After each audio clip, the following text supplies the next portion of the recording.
Ayun, so nakalimutan ko palang mag-intro kanina no, sa part 1. So, nakaboto na ba kayo sa barangay elections? So, I hope na sana binoto nyo yung mga karapat-dapat na candidates, hindi lang yung mga nagbigay ng, alam niyo na, ng ayuda.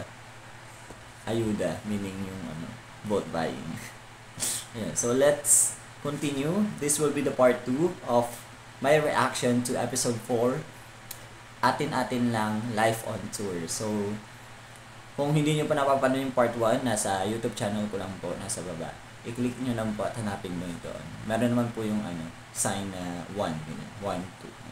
So, this will be the part 2. Let's continue. Grabe. Grabe. Alam, pero dito talaga ibang klase dito sa Canada. Kasi sa US talaga, halo-halo, no? Pero pag sa Canada, parang, the hell, ano to, Pilipinas? Parang ngayon ko na-realize, siguro nga, parang puntahan talaga ng Pinas, ay ng mga Pinoy ang Canada. Kasi parang sa mga pagkanonood ako sa TV, di ba kadalasan, nung bata ko, pag may mga concert abroad, laging Canada ang pinupuntahan ng mga TFC subscribers. First talaga nila. ITFC, mga ganun-ganun. Canada talaga. Puro Canada ang pinupuntahan. It's either Canada or Australia. Pero, hindi yan, bumabalik din sila sa Pinas. Kasi nakausap ko yung mga dito, sobrang lamig daw dito, hindi kinakaya ng mga matatanda. Pag mag-retire na. Pag-retire. So parang siguro from 40s to 60s o ganyan. Okay pa. Pero pag matanda na, hindi na nakakaya. Sobrang lamig. Mga matanda, negative 40. Ay, Hindi ka makakaya. negative Oh my 40. Ako, God. yari ako dyan. Patay ako. Kaya yun. Yung Pag ganyan 40, nakalamig. 40 sa Pinas, parang init. Tapos yung negative 40 na lamig. Isipin mo yun, Balik na rin. Ano kaya, papausukan mo na lang yung kwarto bahay mo na sobrang lamig. Heater. Wala nga daw, nakwenta ko ito sila Kuya Mikey. Wala lumalabas ng bahay. Ayun nga. Kasi, Napag-usapan nga namin yung Hanggang dito yung kung kamusta yung Pasko dito.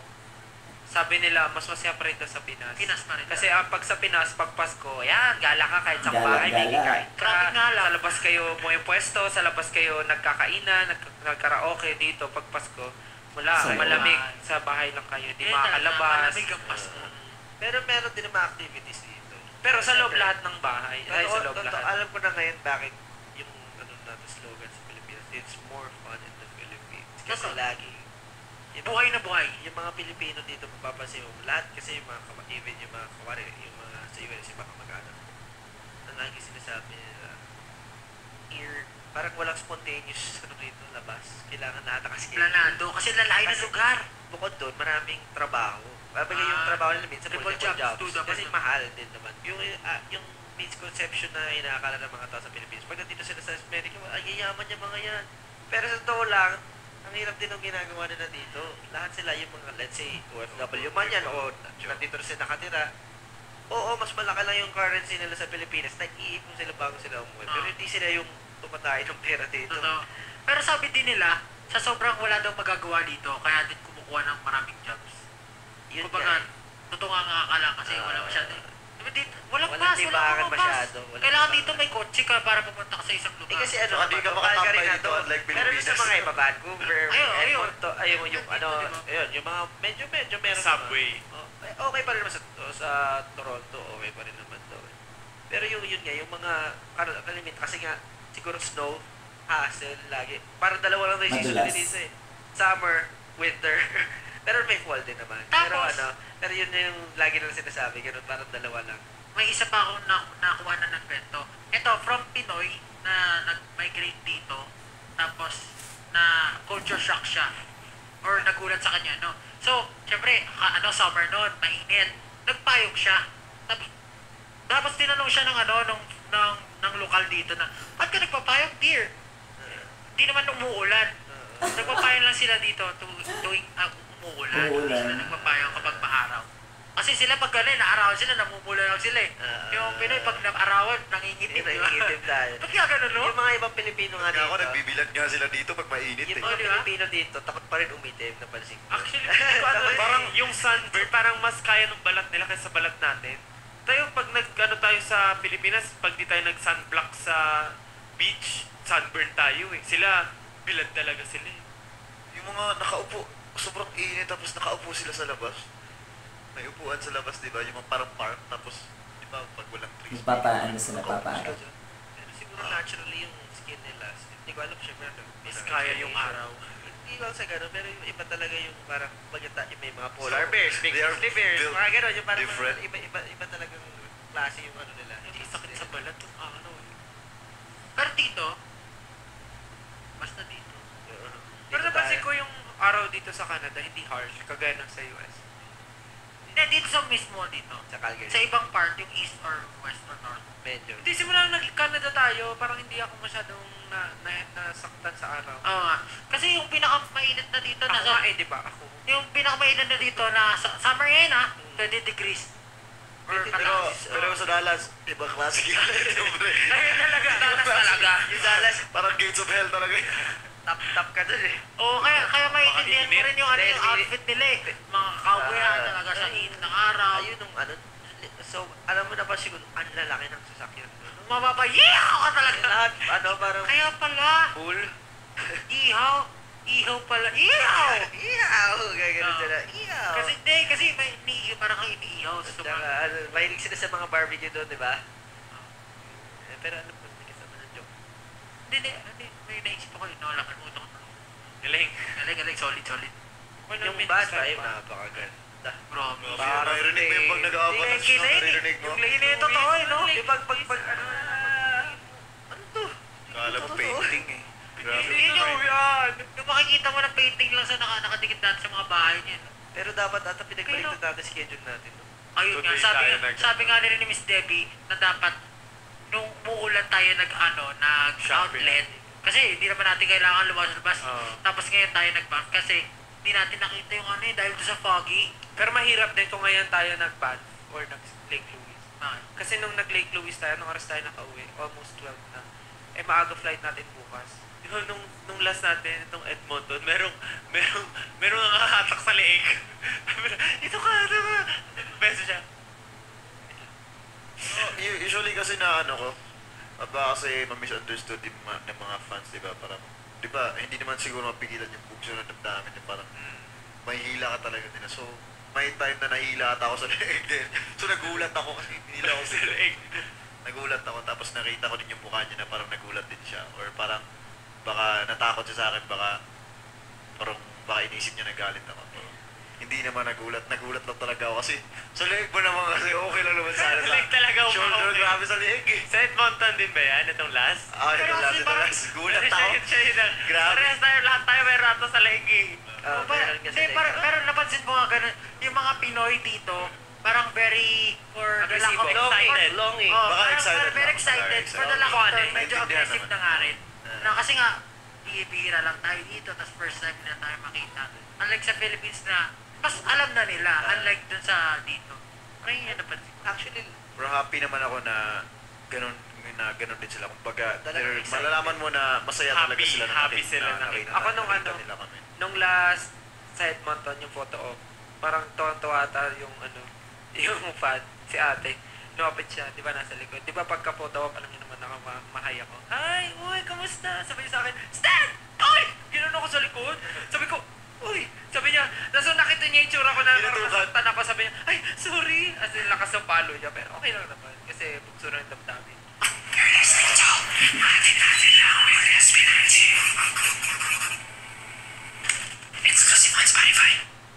Ako talaga, parang, lagi kong worry. tulog. Hindi, may progress ba yung ginagawa natin? Ayan. Isa May na progress. goal. Yes, Kasi, of course. yun nga, Ayan parang, din ako. parang di ba yun nga sinasabi nila, investment yan. Kumbaga, Mm. siguro ngayon hindi mo nakikita lahat ng tinatanim mo. Pero hopefully, lahat ng ginagawa natin yun, parang dinadala lang tayo dun sa ultimate goal natin. Kasi, as an artist, syempre, as someone na talagang binubuhos mo yung lahat-lahat dun sa ginagawa mo, parang, puyat, tulog, pawis, investment din ng pera, parang syempre, parang lagi kang nag-aabang na sana may mangyaring maganda.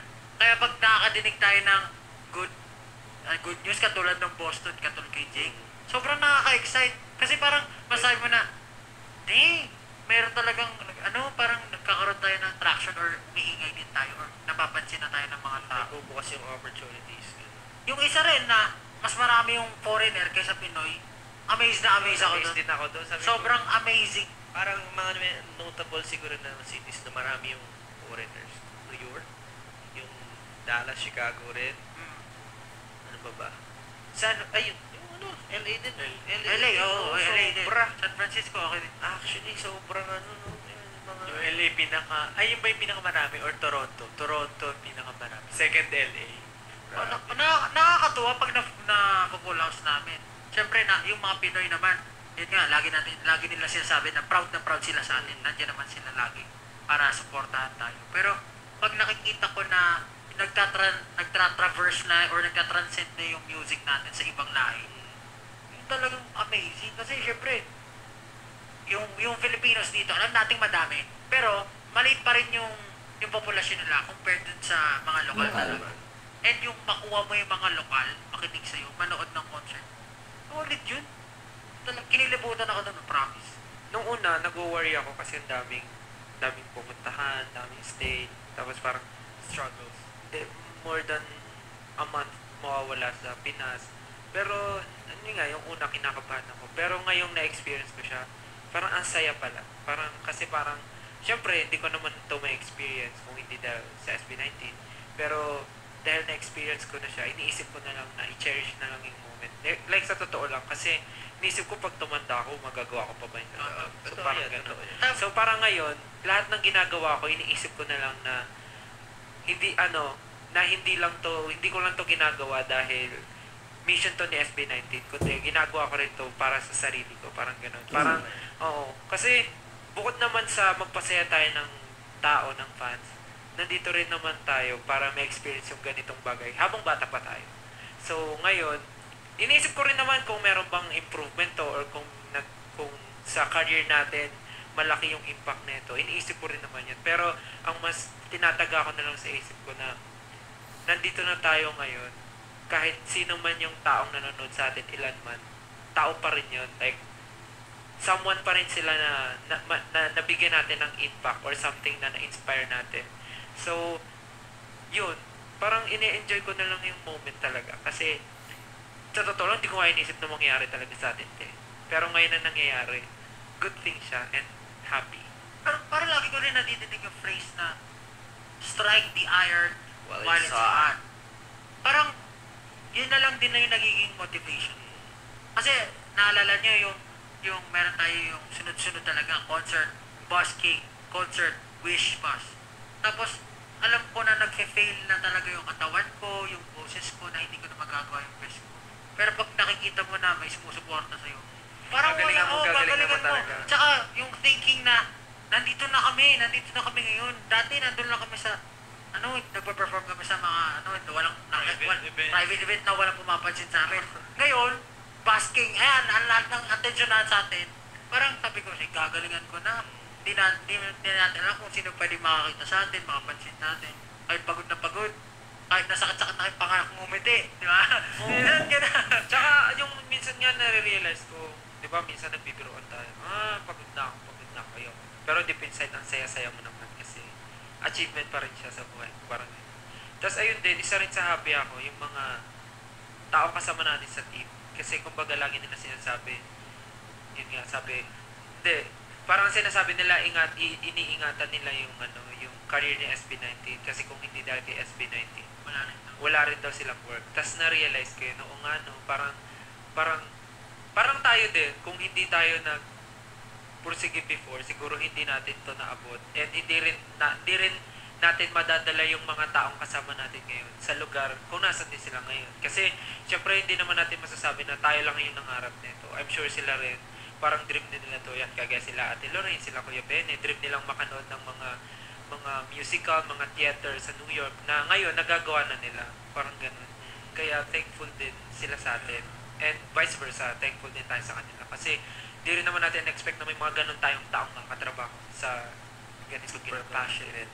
Ibig sabihin, huwag natin isipin palagi yung malaking picture.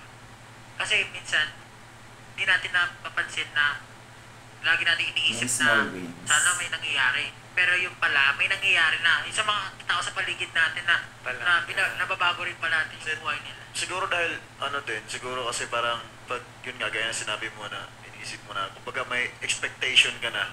Kumbaga yung May goal ka na. kaunting improvement lang na nangyayari sa paligid mo, hindi mo napapansin kasi ganito nakataas yung standard. Tama. Nakakalimutan mo yung maliliit na bagay. Nakalimutan yung maliliit na bagay. Actually, may nakita akong quote na gaya nga ano ba sabi ng quote na yun? Strike the iron while it's parang yun na nga yun, nakita ko yung quote kanina, so sobrang na-touch talaga ako, tapos napaka-comment ako na thank you for this, kasi na-remind yung sarili ko na parang ganun kasi yung nasa utak ko ngayon na gusto ko maging ganito, tapos nakakalimutan ko na yung bagay-bagay na nangyari ngayon sa akin. So, kumbaga, maliliit man na bagay, parang hindi ko na na-appreciate kasi ganito nakataas yung standard ko na nangyari sa akin. So, grabe din yung na-remind ako na I should be grateful sa lahat ng mga nangyayari sa akin ngayon. So, kumbaga, as a person kasi, as an artist, di ba? Dahil sa gusto mong May goal ka, may goal ka, yung pagiging competitive mo, lumalabas kasi artist ka eh. As an artist, kumbaga, gusto mo na ganito ako, ayaw ko magpaiwan, gusto ko na ganito kami, gusto ko na ganito ako. So, yung mga nangyayari, hindi mo na napapansin. Kasi kumbaga, obsessed ka na sa ganong klaseng bagay eh. Pero alam mo, lesson sa ating lahat yan. Kasi alam ko, lahat tayo sa 5 natin. Sa SB19. Siyempre, sabihin na natin, di naman forever ang SB19. Kaya tayo, parang lagi tayo naghahabol na sana habang nandito pa kami, malayo yung marating na SB19. Na parang ma-open talaga natin yung doors for everyone na makilala yung Filipino music, Filipino culture.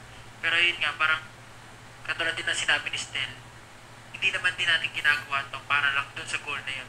Parang kailangan din natin i-enjoy yung sarili natin, yung enjoy yung mga tao sa paligid natin. Yung mga littlest moments, kahit tulad ng Napa Valley, yun yung one of the core moments para sa akin. Nagpunta kami Napa Valley. Nagpiknik lang kami doon, may table, may nag-wine kami, kumain lang kami ng something. Pero tuwang-tuwa ako nung time na yun kasi nagkwentuhan lang kami, ang saya-saya ng pili, ang gaang-gaang. Tapos parang masasabi mo na, okay, hindi lang pala, Yan yung nagpapasaya sa Hindi lang pala trabaho yung kailangan gawin. Tama Parang naman kailangan yun. din We should at least learn how to, parang, lalo na marami nga rin tayo na overlook na.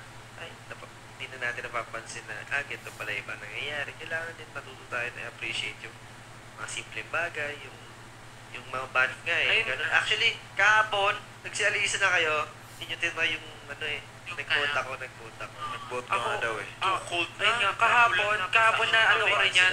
Kahapon na feel ko rin yan. Kasi, once, babalik pa tayo dito. kasi kahapon, alam mo pag mas busy. di ba, kumain tayo sa isang Chinese restaurant. Tapos after, parang sinabihan kami na mag-TikTok.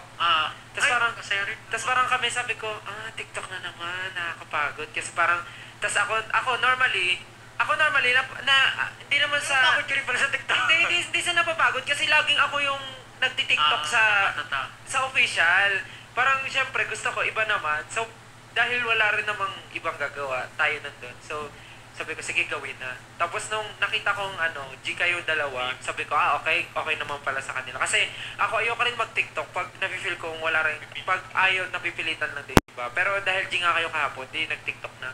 Tapos nakita ko yung team, sila Ate Lea, sila Mama Mac. Tapos na-realize ko, oo nga tinatamad ako, nag-iinarte ako, ayaw ko mag-TikTok. Kaya itong mga tao sa harap na to, gusto nila mag-TikTok, wala lang silang platform, wala silang time. Akala ko, naturally para na si Serene. Hindi, na-realize ko, sabi ko, oo nga ito pa mga tao to naghahanap lang ng perfect timing para magawa rin nila yung gantong bagay. Tapos, kung ayun na, tamang push, talagang pinilit sila na, hindi, gawin nyo, tuturuan namin kayo ng step. Tapos nung naturuan nila, nag-TikTok sila. Tapos ang saya-saya ng kahapon. Kasi lahat ng tao, nag-i-enjoy. Ako naman, gusto ko mag-TikTok pero basta may kasama. Kasi nahihiya talaga Ano ako. nga sa kanya, mag-TikTok ka nga solo dyan. Nahihiya ako Gusto niya mag-TikTok. talaga magpasama. Lalo yung pinagawa mo, hayop ka talaga. Napost mo na ba Tapos yun? ko, hindi ba? Okay. Masaya kasi isipin mo yung mga tao. Si Pablo talaga yung mag-aaral ng mga pan-TikTok namin. Ito, i-TikTok. Tapos ayaw niya naman, i-TikTok mo sarili mo. Ayaw niya naman kasi gusto Gusto ko magbasa. masama marami. Klaseng. Tapos yun nga, sila Miss Ray, alam mo yung kahit di sila sumasayaw, pero parang ano na yan, small things na nakakapagpa-happy sa kanila. Tapos, pagka nakikita nila na yung mga friends, tapos kasama sa paligid, I mean, automatic na sinusupport. So, parang, ay, ang saya naman eh. Ito, sige nga, gagawin ko. Ay, nagsayaw sila. Kaya ang saya kahapon. So, yun, wala lang, ang daming realizations. Kasi, yun nga, parang hindi lang naman siya about sa work. Ano rin siya, parang, i-take mo rin siya as your Beautiful memory. personal happiness. Kasi nga, nakalagay nga, punta ka sa Twitter ko, nakalagay doon sa bio ko, be your own reason to smile. Ay, ganun ka pala? Kaya pag nakikita mo tumingin sa salamin, Hindi, kasi nga totoo. Kasi, kung hindi, di ba, may mga panahon na di ka masaya, pero hayaan mo ba na ano? totoo. Hayaan mo ba na yung maliit na bagay na yung ba't di ka masaya, i-drive ka sa buong araw, hindi ka maging masaya? Hindi, syempre, gawin mo na lang masaya yung buhay mo kaysa maging ano ka pa. Ano nakalagay sa bio ko? SB19 Pablo. Di na natin.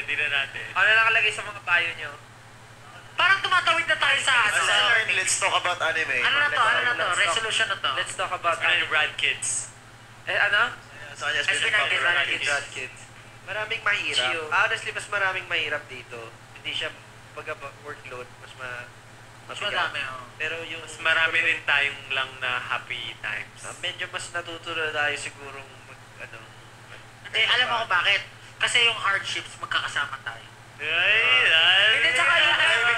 Hindi, tsaka hindi, yung nakwento ko nga last time sa podcast natin, yung attitude ng team natin, yung kahit may problema, hindi, kaya yan, gawin natin, gawa natin paraan, ganun, kaya magaan Sabi nga nila, may quote na, it is in your saddest moments that you find, or hardest moments that you find your true friends or your family. Kasi, kapag, yung mga ibang tao, kapag masaya, dyan, nasa sila. Pero pag once na nahirapan ka na, nawawala. Kasi ayaw nila ng drama, ayaw nila ng ma-inconvenient sila kasi kailangan pa na nila i-cater ka or patahanin ka. Pero yung iba, sasamahan ka talaga. Ngayon, magkakaproblema tayo, huwag kang magproblema, okay lang yan, relax ka lang, gagawa natin ng paraan. Yung mga ganong moments, yun talaga masasabi mo na, okay lang mag-hardships, kasama ko kayo. Hindi, totoo, ayun kayo. Ano naman? ito nga, sabi nga dito, success is best when it's shared. Sa tingin ko, Google quotes. Alam mo, sinerge ko, positive quotes for team. sana naano ko yun. Ay, wala palang Ang pinaka-learning dito sa, sa tour na to, ay pagkatapos talaga master na kami mag-impake. Ibang klase dito kasi talagang merong isang araw lang, or dalawang 2 nights, di ba? Minsan gabi na tayo dati, tapos 2 nights na tayo matutulog. Tapos, na agad? Nilalaw na kaagad. So, yung mga nilabas mo, yung mga niready mo, talagang matututo ka, mag-impake dito. Tapos, yung mga gifts, kung paano mo ma-manage, ibang klase. What's next for SB19? Pauwi na tayo. After this What's tour? next? Siyempre, Mag-impake na yung next. Mag-impake na. hindi, meron pa tayong anniversary, 5th year anniversary.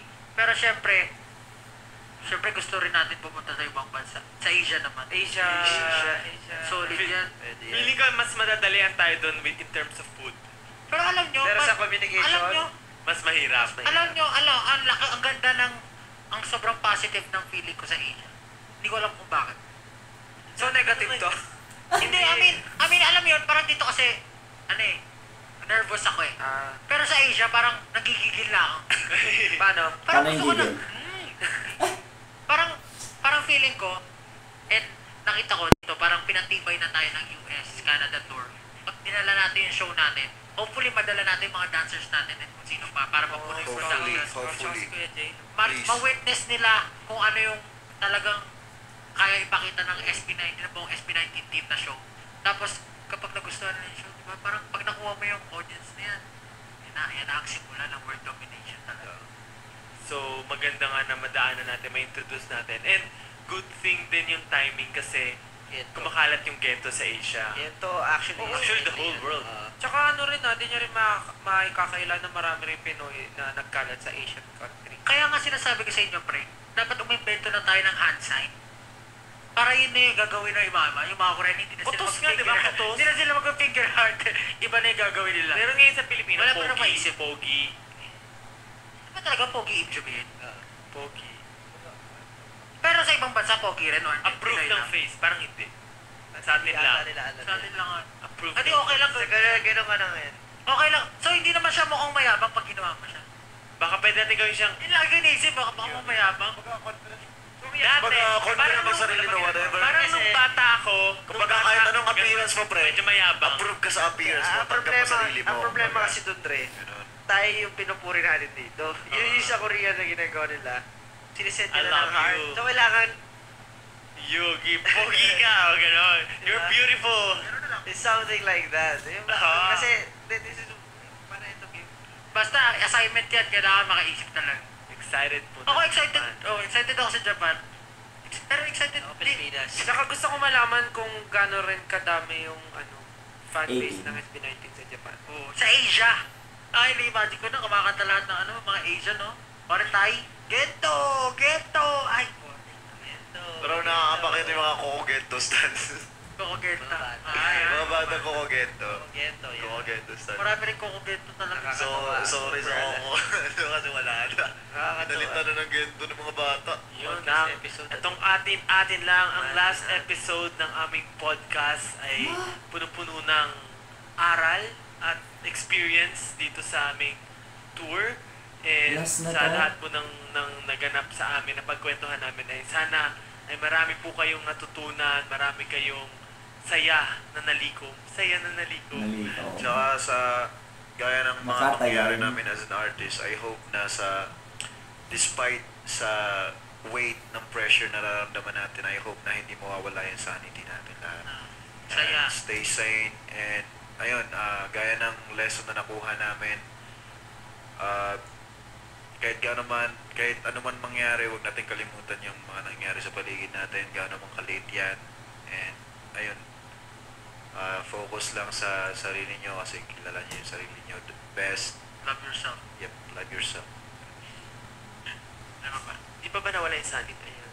Ba't hinahanap na siya? Hindi. Sanity. Sanity.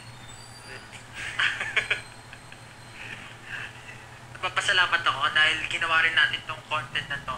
Kasi isa tong parang revelasyon kung ano man yung mga dinadala natin or kung ano man yung kinakaharap natin na hindi natin nasasabi sa isa't isa. Gusto ko yung feeling na yung merong isang lugar kung saan feel mo na safe ka na mag-share ng kung ano Safe man space. nararamdaman mo at maganda na ma-feel din nila yun. Kasi alam niyo yung mga nararamdaman natin, feeling natin walang kwenta. Pero marami pa lang nakaka-relate dyan. Maraming same ka nararamdaman and di mo alam na yung akala mo walang kwenta yung sinasabi mo or walang kwenta yung nararamdaman para i-share. Pero di mo alam na ang laki pala ng epekto sa iba. So, sana maging safe haven din nila to. Atin-atin lang, kung may gusto kayo i-share, di-share nyo rin. Itong atin lang yung marami sana ayun na, syempre, ito na, di naman to lahat natutunan eh. Pero marami rin sana sila na parang napulot na kasayahan din. Kasi marami tayong kalokohan, minsan nagbibiro-biroan din tayo. At syempre, sa susunod na mga gagawin natin ganito, syempre, mas makabuluhan at mas marami pa tayong topics na may tackle. At hindi sana itong maging rason para parang yun yan, parang yung iba mag-argue. Ito ay sana yung maging rason para magsama-sama rin yung mga tao at may share din yung thoughts nila, di ba? Itong podcast na to, nakakatuwa rin kasi ito yung time na pwede kaming magsalita kung ano talaga yung sa loobin namin, kung ano yung nasa heart namin, kung ano yung nasa mind namin, na kahit nagiging safe kami in a way, but yun yung sinasabi namin, yun yung totoong nararamdaman namin nung oras na yun. And nakakatuwa na ito yung pagiging transparent namin, nasi-share na namin, hindi lang sa 18, kundi sa lahat ng nanonood din dito sa platform namin. Kaya sana yung mga pinag-uusapan namin may nakaka-relate and meron ding mga hindi, pero sana hindi ito maging way para questionin nyo kung sino kayo, kung sino kami, kung dapat bang sinusuportahan nyo kami. Kasi tulad nyo, tao rin naman kami may mga nararamdaman, may mga questions na gusto lang rin namin may labas para maresolbahan, hindi lang bilang tao, hindi lang bilang as a team, kundi bilang role model nyo na rin na inaamin namin na may mga pagkakamali rin kami na inaamin namin sa inyo at sana doon sa pagkakamali namin may matutunan kami. Kaya yun, sana itong podcast na to ay hindi lang kami ang may natutunan, sana kayo din. Tama. Siyempre, bukod po dun sa lahat ng nasabi nila, maraming salamat po sa pakikinig at umabot kayo dito sa pinakahuling episode ng atin lang. Kasi parang isa rin to na patunay na ibig sabihin, na-enjoy nila yung lahat ng pinag-uusapan natin. May natutunan sila, may interest, kumbaga, may nararating yung ginagawa namin. Kaya maraming salamat po sa pakikinig. Ayun, malamang po, magkikita po ulit or magkakarinigan po ulit tayo sa susunod. At maraming salamat. Thank you so much for watching. Thank you so much for listening. Magkita-kita po tayo ulit sa susunod. Yay! Bye-bye! Bye! Good night! And that's a wrap. See you on our next episode. Laging tandaan, lahat lang to. Next episode pa ba? Ayun, so medyo naguluhan lang ako kung ito na yung last episode or meron pang susunod. Pero I think ito na yung last episode sa season 1 siguro. Siguro meron pang season 2. Kaya meron pang next episode. Ayun, so I'm really proud of them for being transparent with their feelings, emotions, and opinions. Na hindi sila takot na i-voice out yun. Kahit na, alam mo yun, na, nung last na episode nila, episode 2 yata, na nagka-open forum sila, diba? Parang hindi sila natakot na i-show yung mga negative side ng bawat isa. Kasi mas doon tayo nakaka-relate, diba? Na 18. Doon na-humanize natin sila. And parang hindi natin sila tinitingnan as perfect examples, ganyan. Kasi hindi sila perfect and kailangan nating tandaan yung palagi na tao din sila nagkakamali at merong mga kapintasan. So, ayun. So, mas lalo akong humanga sa SB19 because they were able to show their, parang human side. Na parang sinasabi nila sa 18 na tao din kami, kaya pwede kayong makarelate sa amin. Because our experiences and hardships and challenges are also being experienced by you, by 18. So, yun, nakakahanga lang na merong mga ganitong artist, diba? Sa mainstream kasi or sa ibang artist na meron tayo dito sa Pilipinas, they are always portraying themselves as the best ones. Na sila yung best, good side lang yung pinapakita sa camera, ganyan. Pero sa ang SB19, we have SB19 na hindi takot na i-break yung mga stereotypes, yung mga stigma, yung mga standards na meron tayo dito sa Pilipinas. And I'm really proud of that na merong SB19 na lumalaban para sa pagbasag ng mga stereotypes and standards na hindi naman talaga dapat iset, lalo na sa mga artists kasi tao din sila. Ayun, so I'm really proud. Sana meron pang susunod na episode sa season 2 siguro. Ayun, so thank you so much for watching. At sana ay mag-download na po kayo ng Spotify kung wala pa po kayong Spotify, para doon na po kayo manood, para mapanood nyo din po sila because this is only audio. Kasi kailangan, kapag gusto nyo manood, doon na talaga sa Spotify ng SB19. Yun, so again, this is a reaction video. Hindi ko po nire-re-upload yung content nila or yung podcast nila kasi wala namang picture or wala namang video. Ayun, so disclaimer lang yun. Thank you very much for watching and I hope that you do consider subscribing to my YouTube channel for more videos like this. Thank you so much.